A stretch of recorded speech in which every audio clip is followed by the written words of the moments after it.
Welcome to the FMCG, guys. I'm your host, Daniel Torres Dwyer, accompanied by an unusual co-host. This is George Argyropoulos. Hello, George. Thanks for joining us. How are you? Hi, Daniel. Thank you very much. Thank you very much for the invite. Indeed. No, I'm doing great. I'm doing fantastic. Yeah. Thank you for having me. Excellent. And I've known George personally for a long time. He's actually known Ephraim as well for a long time. So when we realized that, we thought he could be somebody good to join the club. And George, maybe for the audience who doesn't know you, because I'm sure you'll be a known name and face to many people, maybe you can tell us a bit about your background in FMCG.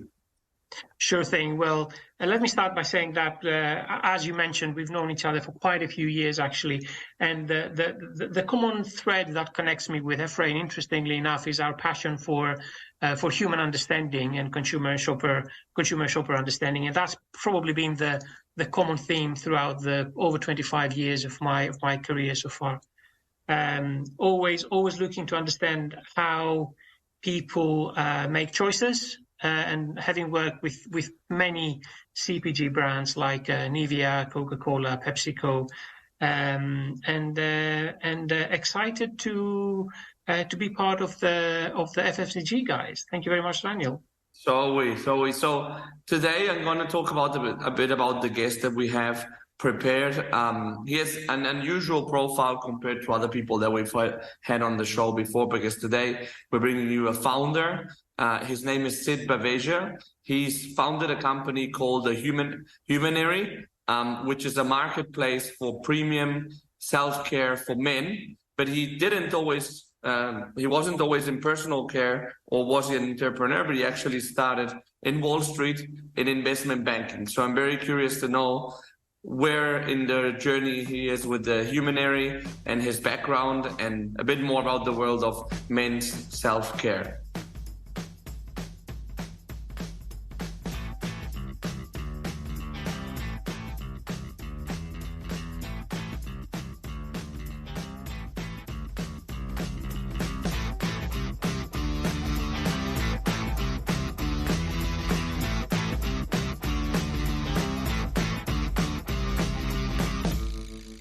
Hi guys, my name is Sid Baveja, and I am the founder and CEO of Humanery.com. And Humanery.com is a two-sided marketplace, and our aim is to build the home of the world's finest men's grooming and men's beauty and self-care products, so that all guys also have the opportunity to access the very best in beauty and self-care to meet their needs. And we're based here. Our headquarters is in London, in the United Kingdom. Excellent. And how did you end up being the co-founder of a company? What's your background? How did you end up there? Because I know that you weren't. That's a good question. It's a great question. So I it sort of happened to fall into entrepreneurship. It was never a calculated path, to be entirely honest. I started my career on Wall Street when I finished university. I went to college, as they say, in the United States. And after I did that, when I spent a couple of years in finance as an analyst in investment banking, then moved to London, where I started working for a startup. And that was my first taste of working in an entrepreneurial environment. So I wasn't the entrepreneur. I worked for a phenomenal entrepreneur called Eric Baker. But he had created an environment of bold risk-taking, learning, and the very traditional things that the kind of buzzwords or adjectives you might associate with entrepreneurship. The environment was very entrepreneurial. There was a lot of hustle. You would try different things, experiment, learn, and try to build new things fast. And so that was my go ahead. I believe that was Viagogo, right? Yeah, that was at Viagogo. That's right. So the company was called Viagogo. Still is called Viagogo. Yeah. It's well known. Since then, Viagogo has gone and bought StubHub and is now globally known as StubHub. So it's a very, very large business. Also, actually, a two-sided consumer marketplace, which brings together sellers of tickets to live entertainment and buyers who want to go to those events. So I actually got my first flavor of that kind of an environment after I joined Viagogo, and was given the opportunity to and this might sound quite cliche, but the opportunity to build things. There was a lot of emphasis on building, trialing, learning by failing fast, being smart about how you utilize limited resources. So that sort of set me on a path to seeking out opportunities even in the future that were oriented towards building. So I was at Viagogo for 5 years, and then I ended up at a company called Just Eat for 5 years, justeattakeaway.com. Again, there I was very fortunate to have roles which allowed me to actually build new products, to shake things up, to try new things. I was the global director for their new business arm, so I was launching new products, ran a very interesting business there, which was advertising on the Just Eat platform for restaurants. So long story short, there came a time where after I'd been doing this for 10 plus years at two very successful companies, I thought, hey, I should do this now in an area or an industry that I'm interested in, that is a personal struggle. And actually, for me, hair care and skincare for myself had been a personal struggle. I had been told by my wife, stop stealing my stuff, Sid, you cannot use my products. And I was not really getting the kind of experience that I sought by going to traditional retailers on the high street or on department stores. I felt really quite excluded from those environments, if I'm honest, because those traditional beauty environments are generally designed for a female shopper. Yeah, they're the way that they merchandise, the way they bring a catalog and a selection is often not targeted towards a male shopper. And if you go into even, a good example is you go into here, for example, in the UK, you go into Boots, which is a huge high street pharmacy chain and beauty retailer. The section for men is very small and limited. So if you have a very specific concern you're looking for, if you have a specific ingredient you want to get educated on, as a male consumer, good luck. Like there's not really much out there for you. And so I thought, hey, this is weird. I mean, why is it like this? It doesn't make any sense. There are more and more men today who want to take better care of themselves, that are more aesthetically engaged and have a desire to solve their needs, but they aren't really getting a destination or a platform that gives them the convenience, the comfort, and also the education. Because also men, again, this is a large generalization, but a lot of men are also less informed about beauty products than the average female shopper because of the way maybe society has shaped us, because of potentially some social awkwardness. And we wanted to solve all those things. I personally felt like that. So that's how I thought I'm going to go put all my entrepreneurial experience now to use and create a destination like Humanery.com. So would you say that that's really, really interesting, really exciting, Sid? Would you say with Humanery, it's been a lot about the platform and the channel? Because, as you mentioned, there are men care brands or men care variants, if you want, in traditional stores. But what is different with Humanery? What is it that sets it apart? It's a great question. I think there are three things that set us apart. The first one is that the choice of available products and brands on our platform are not what you might typically see on the high street. So we've tried to orient ourselves more towards a premium and independent brand.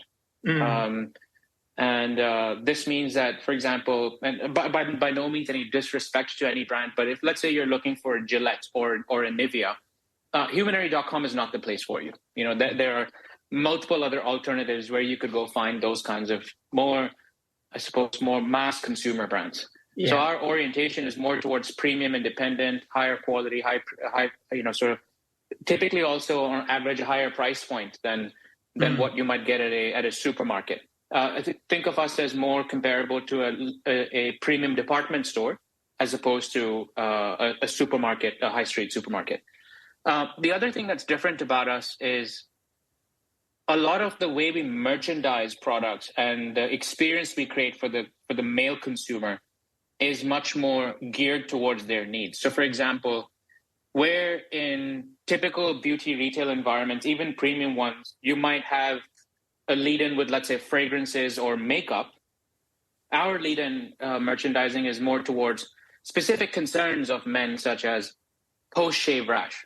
People who shave need aftershave to solve their maybe inflammation in skin. Maybe there's a hair loss problem. A lot of guys face hair loss.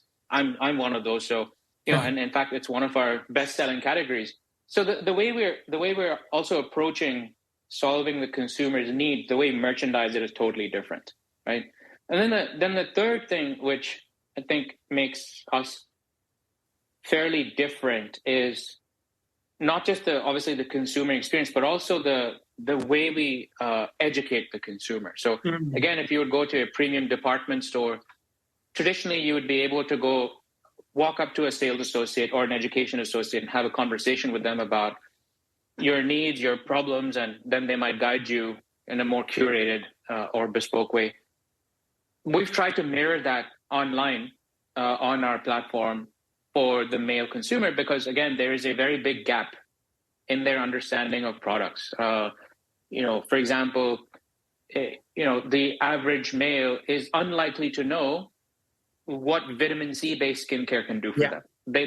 But they might have a specific problem, such as, I have either fine lines or wrinkles, and I have spots on my skin. What should I do? And that's how they typically look for an answer to a problem. And so we actually provide a fair amount of educational content as well to get them up to speed what they should be shopping for themselves. And eventually, the aim is to go into more AI-based personalization and a data-led approach, such that it becomes easier and easier and easier and easier every single time someone shows up to shop.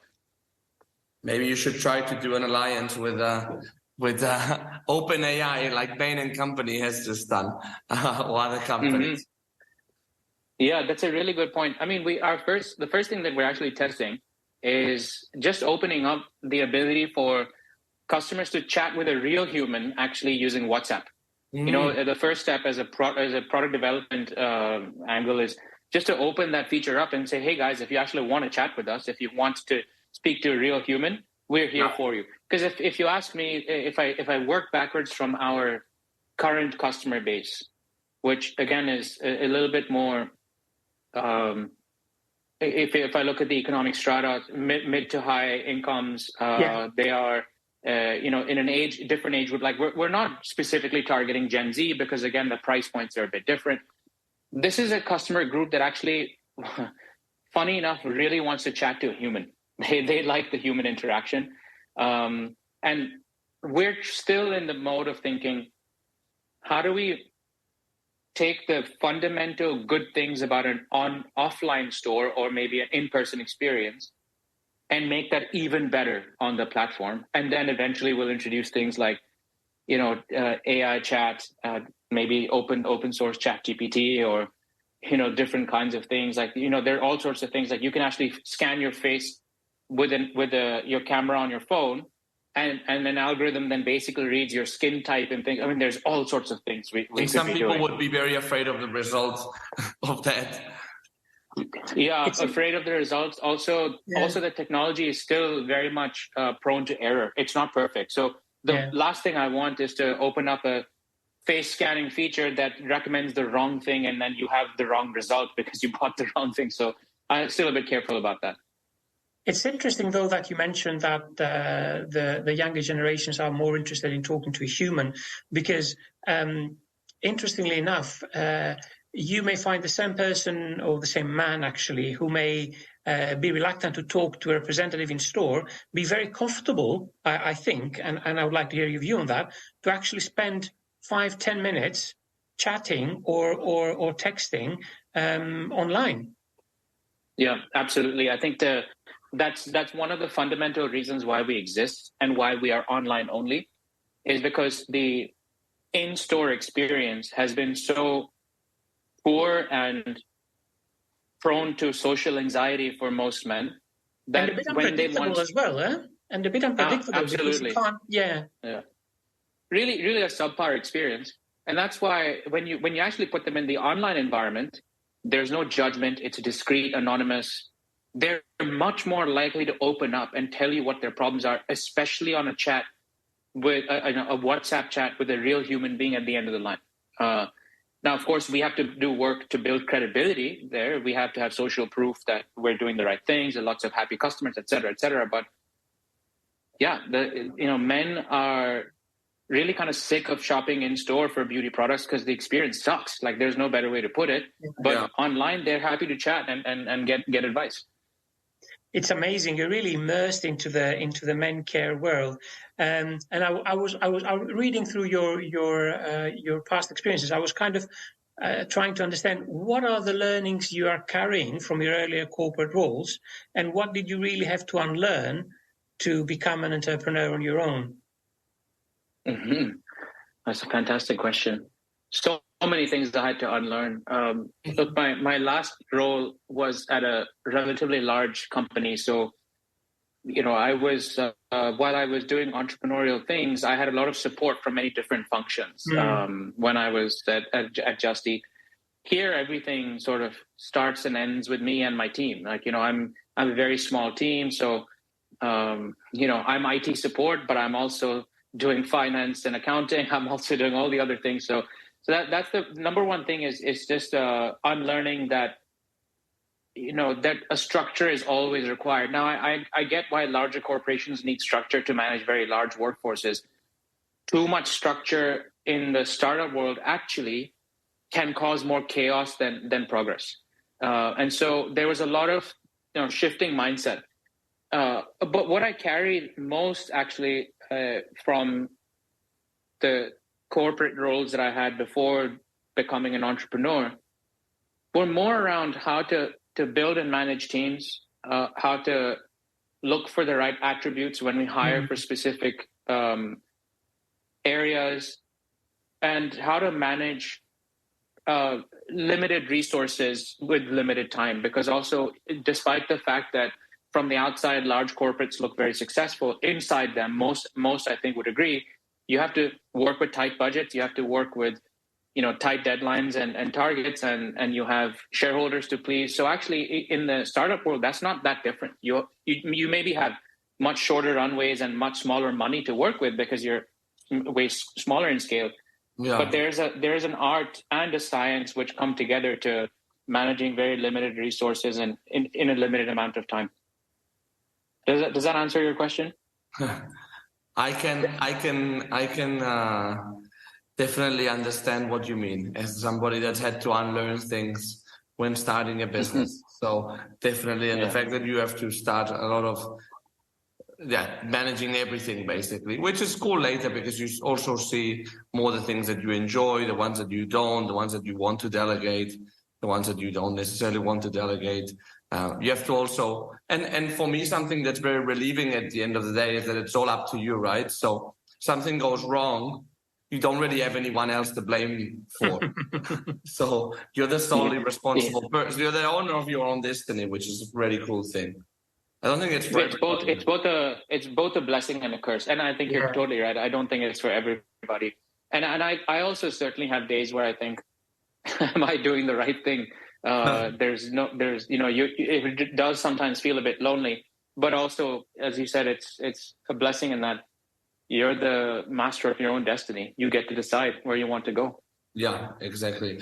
And one cool thing that I like about running my own business is that I can kind of choose the way the business works, but in the way of also what type of culture do I want to build here? What type of people do I want to work with?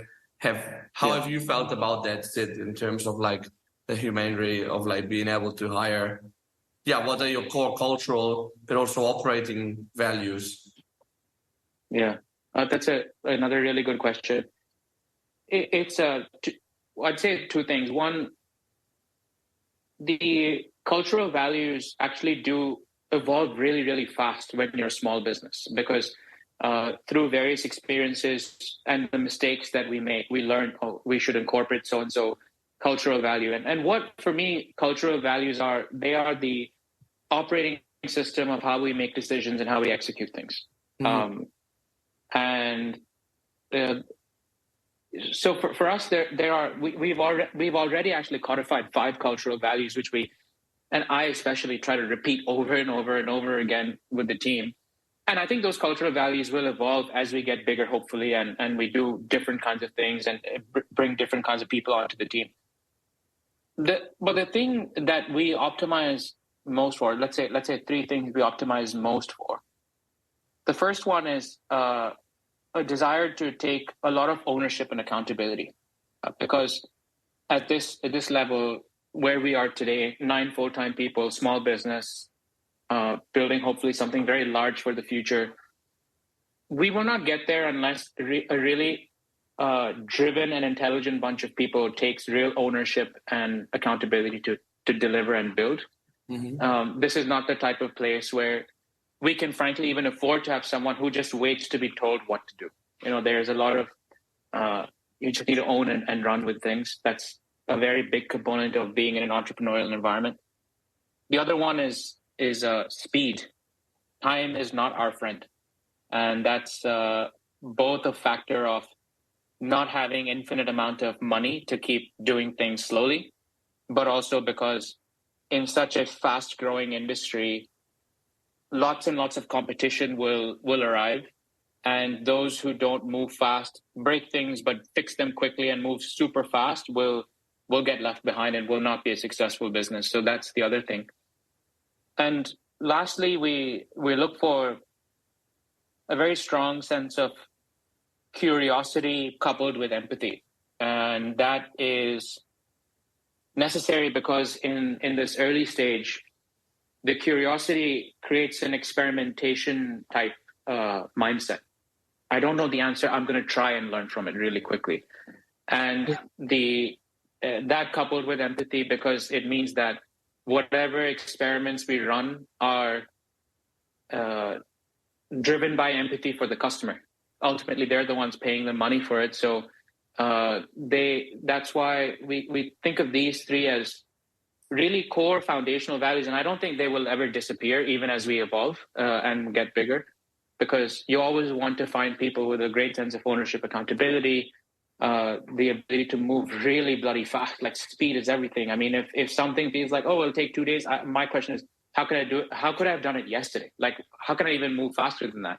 And then finally, this curiosity to learn, to innovate, coupled with an empathy that is very centered towards the best outcomes for our customers.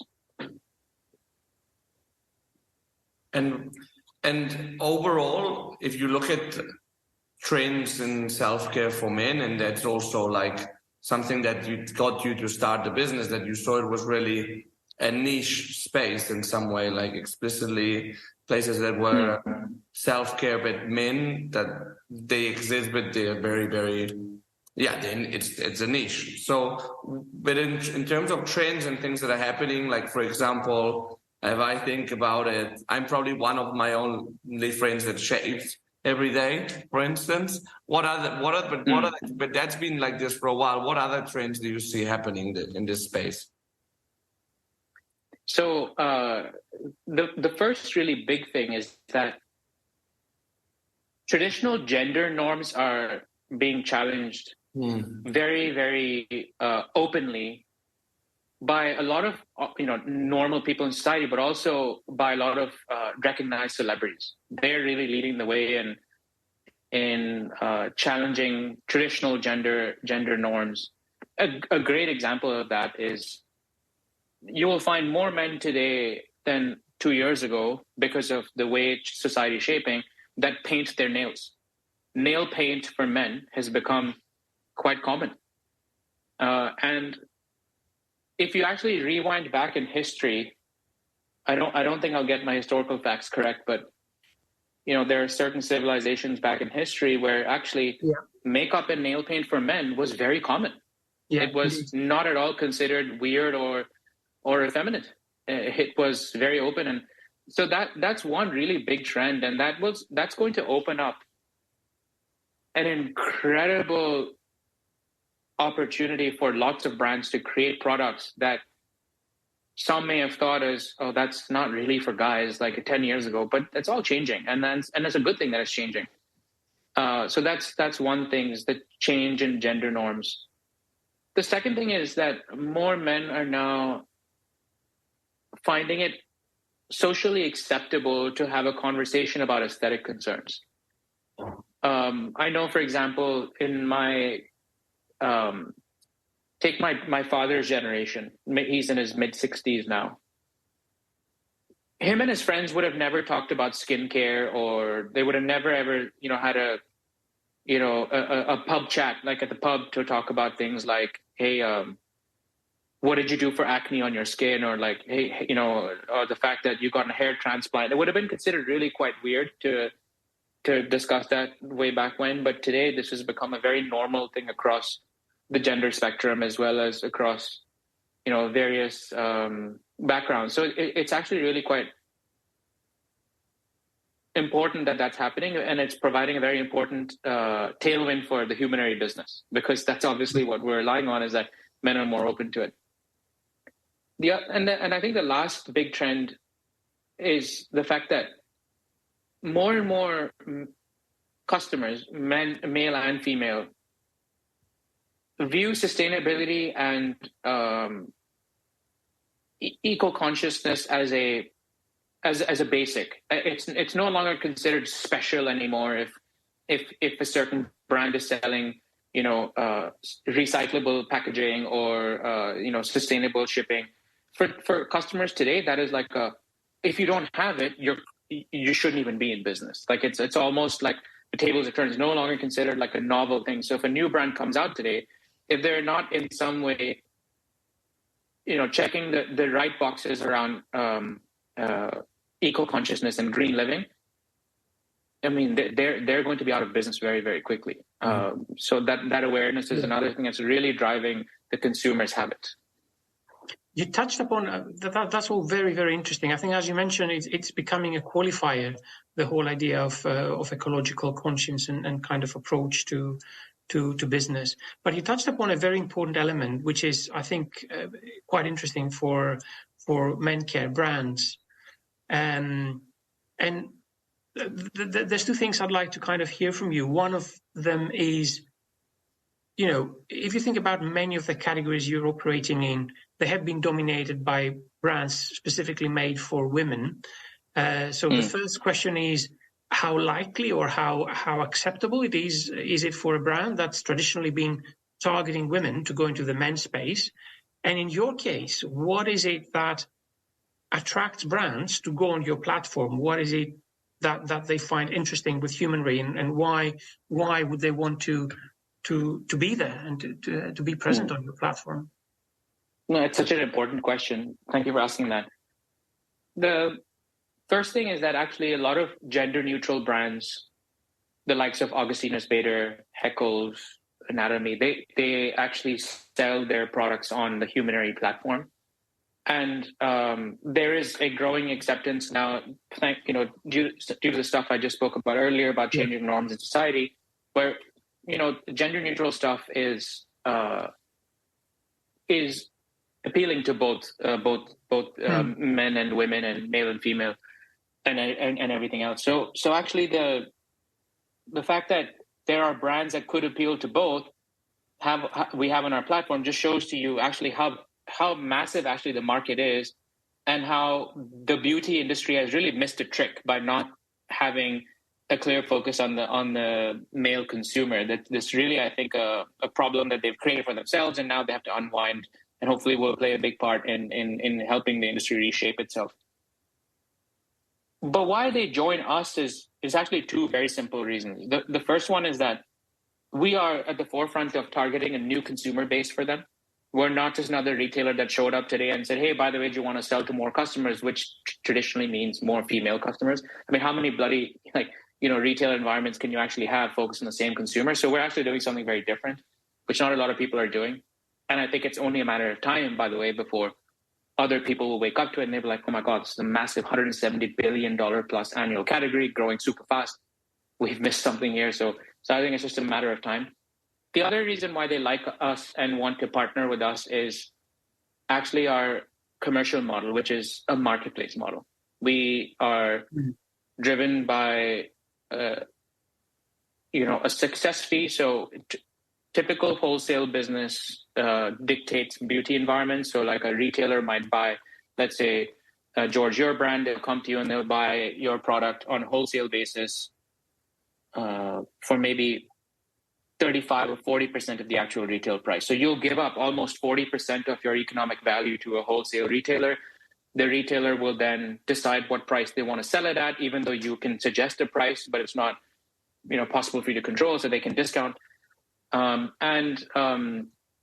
The payment terms are really quite bad because typically it's net 60 or net 90 days payment, and that means that you as the brand will end up having to pay for the stock and inventory up front, but wait maybe almost a whole quarter before you get paid. We actually wanted to flip that on its head, and we said, actually, we will not make any money until we can actually sell anything. So we only make money as a commission of a successful sale, just like any other online marketplace would. And then we pay our brands within 30 days of a successful transaction. We also provide a prepaid shipping label. And for international brands and for our highest selling brands, we actually also do it on a consignment or sale or return basis and manage the logistics and packaging and warehousing and shipping for them as well, which gives them extra value add. And then, of course, we provide as much data and insight as we can to help them grow their catalog and their product offering, which, again, traditional retailers don't have the incentive to do because they are wholesale buyers, right? They're buying, let's say, George's product or Daniel's product at 40% retail price. Their sole objective is to ship that stuff as fast as possible. And they're not really that interested, typically, this is not always the case, but typically in sharing any insight or coming back to you and forming long-term plans. I mean, for them, it's more like, how can I get the best price, make the best margins, which doesn't always mean that the consumer is also getting the best choice. Yeah. And it's a good way to also skip that wholesale loss of value, and get closer to a DTC model, but without having them obliging the brand to build a whole capability on that, and a whole DTC brand precisely the consumer will not necessarily find. Exactly right. So we try and act as you hit the nail on the head. We try and act as an extension of the brand's own direct to consumer. So we directly integrate into their Shopify or their WooCommerce or Wix, whatever their store format is. So it shouldn't feel to them very different from their direct to consumer business, which is what every brand wants to build. Yeah, exactly. How about finding great talent? Because obviously you have limited cash resources. When you start a business, you can't hire every talent. So what kind of process do you follow? Because when you're in these early stages, you can't afford to pay great people finders like me. So how do you do that? It's the hardest thing that I do, Daniel. It's not the easiest thing at all. It takes a lot of time and effort. A lot of it comes through networks, personal networks and connections of connections. And, working that network is really important. Some of our investors help us in making those connections too, because it's not just my network, but also the collective network of some of our investors who come from, very storied backgrounds in their professional careers, so know a lot of people and are trusted. So yeah, honestly, that's probably the best way we found to, how we've done it. We've also gone to a couple of, for more junior roles, we've gone to, the academic institutions and spoken to their careers offices and been able to, advertise internships and things like that. And then we actually found a couple of really amazing full-time people through an internship that they did with us. So we are really scrappy. There's no organized process, and that's why it's the hardest thing I do. I think my biggest challenge, and the reason I feel this is a credible issue, because I've seen the other side of it at a very large corporate, is that not a lot of people know us. So even if I was to offer an amazing salary, let's assume I was able to do that, I'm still pound for pound going to get fewer high quality applicants because fewer people know Humanery.com.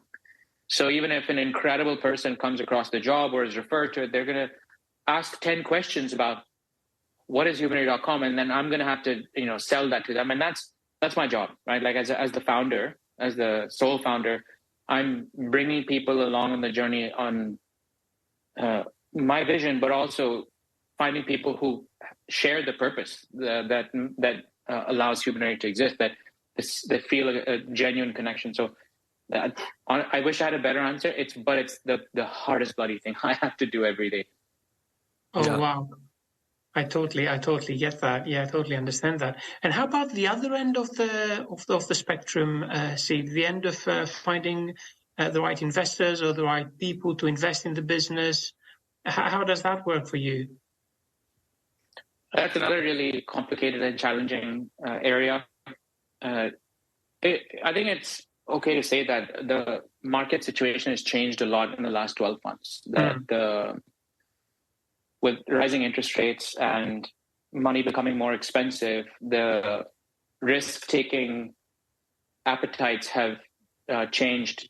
Usually they've shrunk. So that means that actually founders and entrepreneurs like myself have to do even more than the past to get across the thresholds of how much traction we've already delivered and what kind of user metrics and consumer metrics we have to be able to find investors. But the best investors for us, frankly, are the ones that are typically a patient capital, that they believe in the long term, and they believe that there's enough momentum in the whole industry that if they like the team that we have, which hopefully will execute really well, there's going to be a very strong outcome for them.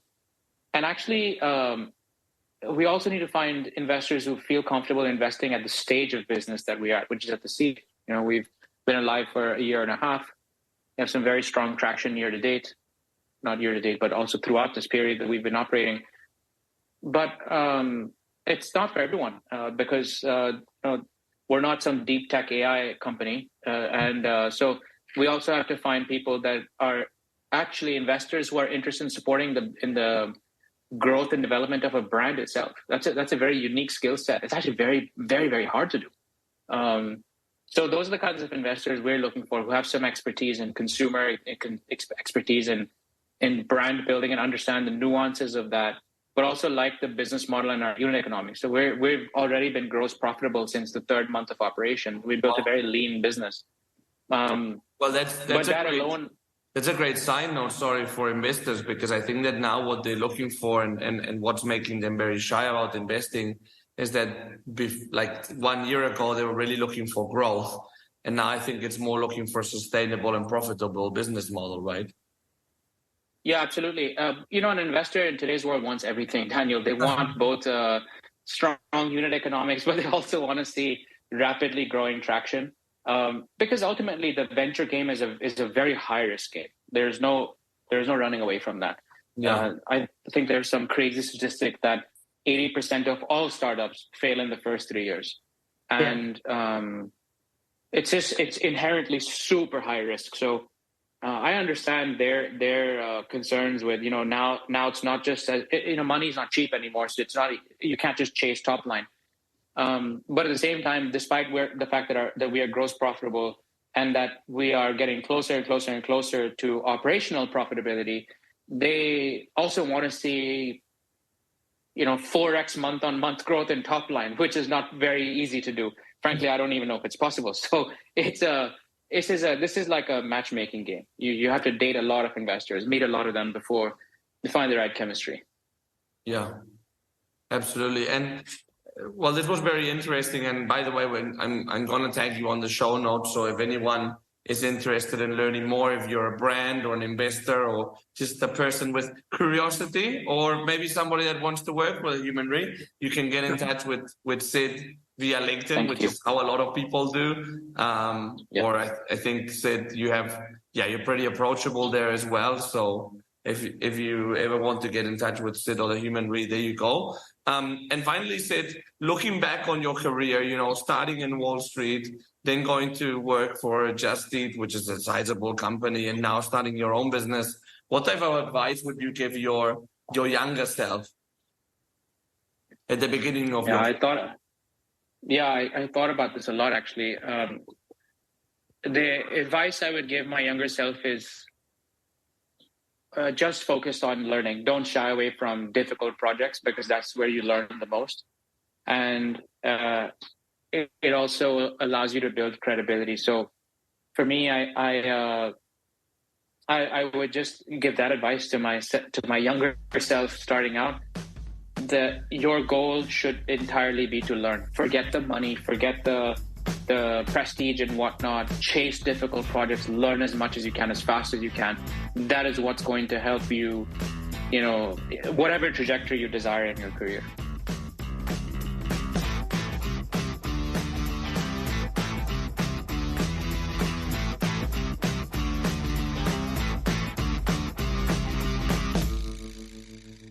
This was Sid Baveja, founder of the Humanery. George, thanks for joining us again as a co-host. What are your takeaways from this conversation with Sid? It's really amazing. I really enjoyed the conversation with Sid. I have to say that even though MenCare has been around for quite a while, actually the first MenCare brand was actually launched in the market more than 35 years ago. It's amazing what big developments have happened, and actually how differentiated the approach that Humanery has versus the traditional ones is. So I was really, really interested to hear about the business model, the differentiated business model that Sid and his company have. And apart from that, the other thing that really I found really interesting, and I've heard that before from people moving from corporate to a more entrepreneurial role as well, is all the things he had to unlearn, or all the things he had to kind of redefine in his mind in launching this new business. Yeah, absolutely. How about you, Daniel? Yeah, I thought that one very important thing that I take away from Sid's conversation, and I think it's very important when you're trying to sell something in general, is to be very specific on what you want, right? So he is very clear that he wants to be self-care for men, premium independent brands. So I think that that's a great North Star, because I think that it goes in very nicely with the idea of being a marketplace, right?